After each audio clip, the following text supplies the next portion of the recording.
What's up, guys? Here on HC Reads, I summarize books and concepts, covering all their essential applications efficiently. Sub to get something useful in your feed every week. Today, I'm covering Atomic Habits by James Clear, and in particular on how the book teaches you to build and maintain good habits. Now, why do habits lead to wins? Changes that seem small and unimportant at first will compound into remarkable results if you're willing to stick with them for years. The reason why habits lead to winning can be summed up into one word: compounding. British cyclists had won one Olympic gold medal since 1903. Then, a new team leader was hired in 2003, a full 100 years later, who had a philosophy called the aggregation of marginal gains. In other words, he would search for a tiny margin of improvement in everything the team did. 5 years later, Britain dominated the Beijing Olympics in cycling, set many world records at the London Olympics, and won the Tour de France 5 times.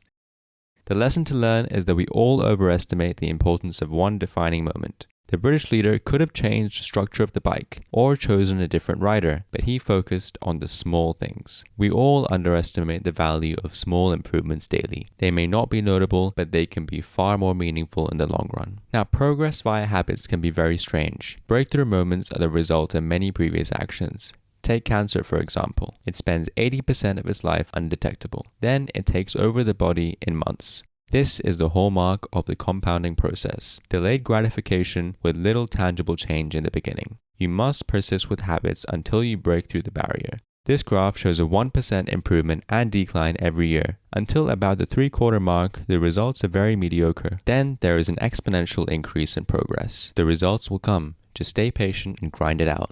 Why focusing on outcomes and goals sucks. If you get an F in an exam, the outcome is a failure and you don't meet your goal of passing. You will be sad and regret not working hard enough. Forget the outcome. Forget the goal. You should have focused on your habits. Your results are a lagging measure of your studying habits. Your weight is a lagging measure of your eating habits. Your knowledge is a lagging measure of your learning habits. Reading, for example. Reading one book is good, but when you read a book a week for a year, this compounds into building a massive bank of knowledge. The outcome is simply the result of your habits. Focus on systems instead. Goals are about the results you want to achieve. Systems are about the processes that lead to those results.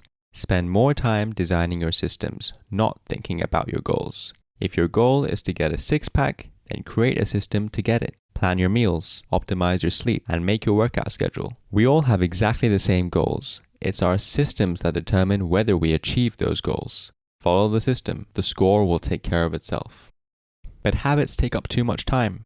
This is rubbish. Habits reduce cognitive workload, so more of your easy tasks become subconscious. Do you really think about brushing your teeth in the morning? There you go. Conscious thinking is applied to fewer tasks. You end up having more mental space for free thinking and creativity. Habits simply make your life easier and more stress-free. To build habits effectively, use a 4-step process called a habit loop. Step 1, the cue. This triggers the brain to initiate behavior. Without the cue, the habit will never start. Step 2, the craving. This is the motivational force. Without this, we have no drive to perform the habit. Step 3, the response. This is the actual habit performed. We need to make this easy so we actually do the task. Step 4, the reward. This is the end goal of the habit. This needs to be satisfying, otherwise we will have no reason to perform the habit in the future. All 4 steps are required for the successful building of a habit. Without one, the loop is broken and the habit is not sustainable. To illustrate the process, assume I'm trying to build a reading habit. The cue. You see the book on your side table. It's obvious and easy to see. The craving. You get to watch an episode of your favorite TV show after reading the book. There is some motivation to perform the habit. The response. You actually perform the habit. You read 20 pages of the book. This is easy to perform and humans love easy things, so are more likely to perform the habit as a result. The reward. Tick the habit off on your habit tracker. This is satisfying and means you are more likely to do it next time to keep the streak going. Now don't panic. Some of the methods I used to develop this habit, like the habit tracker, will be explained in just a moment. So whenever you want to build a new habit, you can simply ask yourself, how can I make the cue obvious? How can I make it attractive? How can I make it easy? And how can I make it satisfying? The main chunk of the book covers answers to each of these questions. Coming up are the steps to build a good habit. Change your identity to permanently change your habits. Compare 2 smokers. One says he's trying to quit, and another says, I'm not a smoker. One is trying to change his behavior, whereas the other is trying to change their core identity. Make your habits a part of your identity. Believe you are the person that follows the habit. You don't try to work out 3 times a week. You are a gym rat. Your habits are simply evidence that you are the type of person you are. In other words, you become your habits. Now, let's look at the first stage of the habit loop, the cue. How can we make a habit obvious? There are 4 ways to doing this. Make your habits conscious. If it remains mindless, you can't expect to improve it. Japanese railway station conductors have a habit of pointing out objects and calling out commands. Every detail is identified, pointed out, and named aloud. This is called pointing and calling, and has resulted in massive safety improvements. Create a list of the good habits you want to perform daily. If you use point and call in your own life, by writing down the good habit you want to do and explaining why it is good, it will become a more conscious decision and add weight to the action. Implementation intentions. People who make a specific plan for when and where they will perform a new habit are more likely to follow through. Too many people try to change their habits without these details figured out. We tell ourselves, I'm going to walk more, or I'm going to read more, but we never say when and where these habits are going to happen. When your goals and habits are vague, it's easy to rattle off excuses and never get around to doing the things you need to do. Create an implementation intention. This is a plan you make beforehand about when and where to act. For example, when situation X arises, I'll perform response Y, i.e., at 2 p.m. during my lunch break, I will go to the salad shop and eat a cucumber salad. Habit stacking. Identify a habit you do every day and stack another habit on top. Create large stacks. Take advantage of momentum. Habit stacking works best when the cue is highly specific. I made this mistake myself. When I wanted to start a reading habit, my habit stack was, after dinner, I will read my book. After a few inconsistent days, I changed my habit stack to, when I put my plate in the dishwasher, I will read 50 pages on the sofa. Ambiguity gone, habit followed. The specificity is crucial. Environment design. Take the Massachusetts hospital experiment.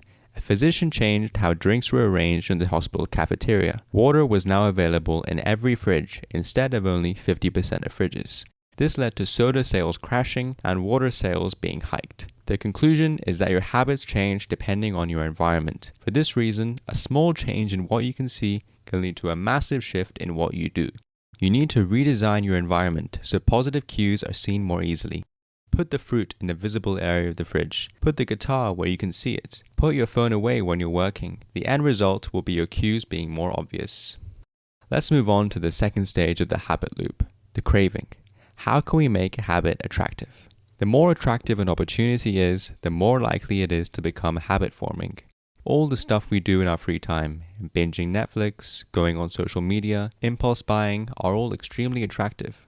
All these become habits. If you want to increase the odds of a behavior occurring, you need to make it attractive.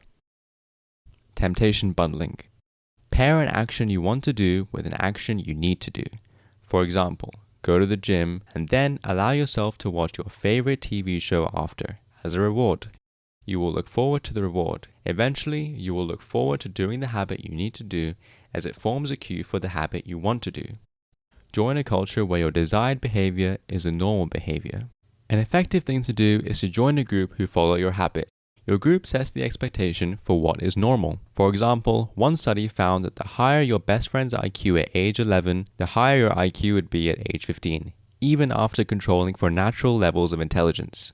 Therefore, surround yourself with people who have the habits you want to have yourself. For example, if you want to learn a language, join the relevant subreddit or a language learning group on Facebook. If you want to get fit, join a spinning class. Nowadays, there are groups for anything and everything. The third stage of the habit loop, the response. How can we make a habit easy? Get your reps in. Voltaire said, "The best is the enemy of the good." If you want to master a habit, the key is to start with repetition, not perfection. You don't need to map out every little feature of a new habit. You just need to practice it.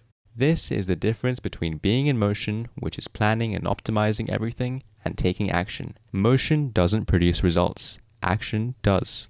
The reason maximizing reps works is long-term potentiation. The more you repeat an activity, the more the structure of your brain changes to become efficient at that activity. You become better at performing activity over time. For example, in musicians, the cerebellum, which is the area important for physical movements, is larger than in non-musicians. In the beginning, a habit requires a lot of effort to perform. After a few reps, it gets easier. Then after many repetitions, it becomes automatic. A new habit has been formed. This shows that habits form based on frequency, not time.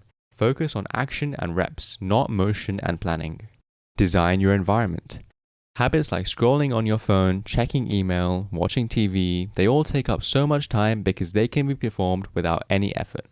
Make your habits easy by optimizing your environment. For example, when deciding where to do a new habit, do it somewhere you already go as part of your daily routine. This makes it easy to do. Use the 2-minute rule.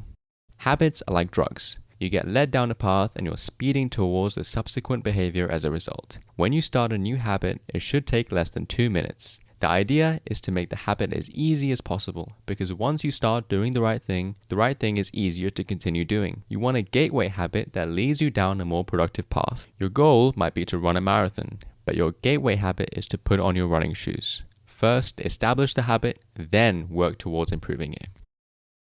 Now the 4th stage of the habit loop, the reward. How can we make a habit satisfying? Use some form of instant gratification. Pleasure teaches you that a behavior is worth remembering and worth repeating. This is called time inconsistency. Human brains value the present more than the future. This is why we eat fast food today and leave the salad for tomorrow. The vital thing in getting a habit to stick is to feel successful, even if it's in a small way. Listen to your favorite song after you finish your workout. This sort of small, immediate reward keeps you excited while the delayed rewards accumulate. Eventually, the delayed rewards, perhaps a certain degree of smallness, will become visible, and you will no longer need the instant reward to continue doing the habit. Habit trackers. Jerry Seinfeld used a habit tracker to never break the chain of writing jokes every day. He wasn't focused on how good the joke was, he just had to show up and add to the streak. Not breaking the chain is a key mantra. If you don't break the chain, results will come fast. Habit trackers make behaviors obvious, attractive, and satisfying. It provides visual proof that you're casting votes for the type of person you want to be. You are reaffirming your identity, which is a great feeling. Habit contracts. You state your commitment to a habit and the punishment that will occur if you don't follow through. Then you find someone to act as your accountability partner and sign off on the contract with you. If you don't follow through, perhaps your partner will see you as untrustworthy, lazy, or unambitious. Suddenly, your reputation is at risk. We all love our own reputations and will do anything to keep them intact. All of this is a continuous process. There is no finish line. There is no permanent solution. The secret to getting results that last is to never stop making improvements. Once your habit is developed sufficiently, build it up. Add more habits to master your field. And never stop. The results of compounding can be incredible. If you guys want my full written summary, which is about 5% of the length of the real book, it's a lot more detailed and has anecdotes from the book in a condensed fashion, like and subscribe to my channel, follow and DM me on Twitter, and I'll be happy to send you the full copy free of charge. My next video will cover the other half of the book on how to break bad habits. Subscribe to get that in your feed in the next couple of days. I hope this was useful to you guys. If you've got any questions about the book or any other book summaries you'd like to see, feel free to comment, and yeah, thanks for watching.